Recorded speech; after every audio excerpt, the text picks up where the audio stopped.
The subcommittee will come to order. Without objection, the chair is authorized to declare a recess at any time. We welcome everyone here today for a joint hearing on judicial overreach in the federal courts. Before I recognize myself, I'd ask unanimous consent that members of the full committee, but not of the subcommittees, Mr. Moskowitz and Mr. Biggs, be allowed to sit in and participate in today's hearing.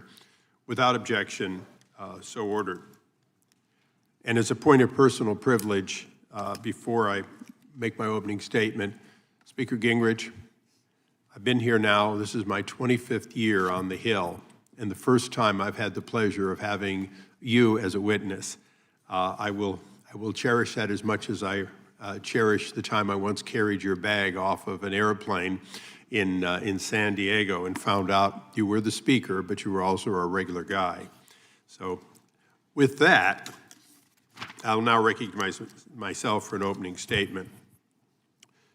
We are here today because a major malfunction in the federal judiciary has been recognized by both Republicans and Democrats. Activist district court judges usurping themselves with their Article III power and imposing on the nation injunctions beyond the scope of what the United States Congress under statute has given federal judges. These rogue judge rulings are a new resistance to the Trump administration and the only time in which judges in robes in this number have felt it necessary to participate in the political process rather than to participate in the Article III powers given to them both by the Constitution and by statute. President Trump was elected to assert many policies, including the deportation of criminal aliens.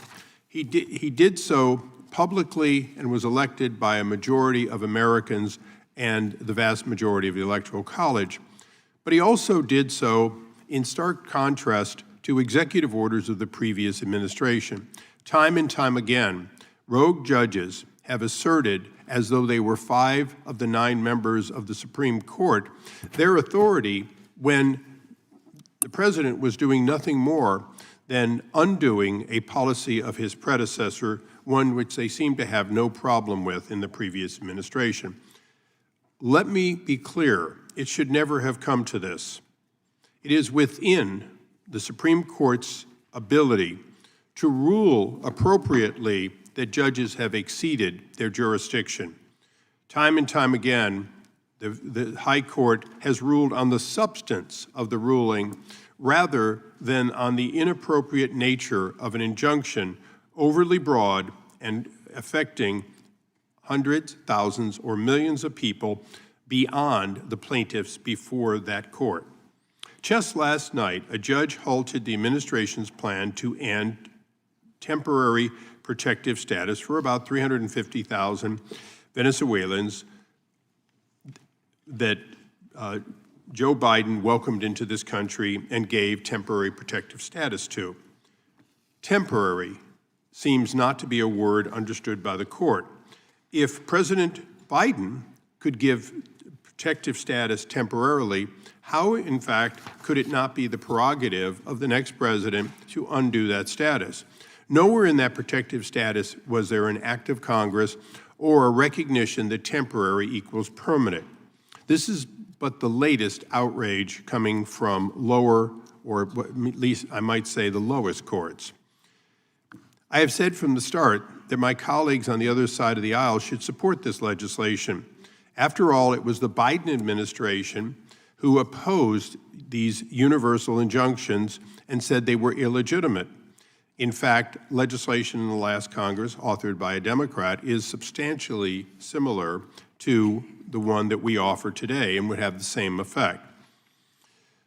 To quote the previous administration's Solicitor General, literally the woman who spoke on behalf of the administration before the court, she said, "The government must prevail in every suit to keep its policy in force, but plaintiffs can derail a federal program nationwide with just one lower court victory," end quote.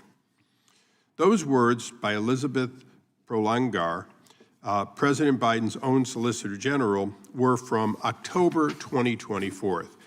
In other words, after almost the entire 4 years of the Biden administration, they still believed, and believed till the end, that this was wrong. And yet, we will probably hear today no support on the other side of the aisle. In fact, this is not new, but it is not old.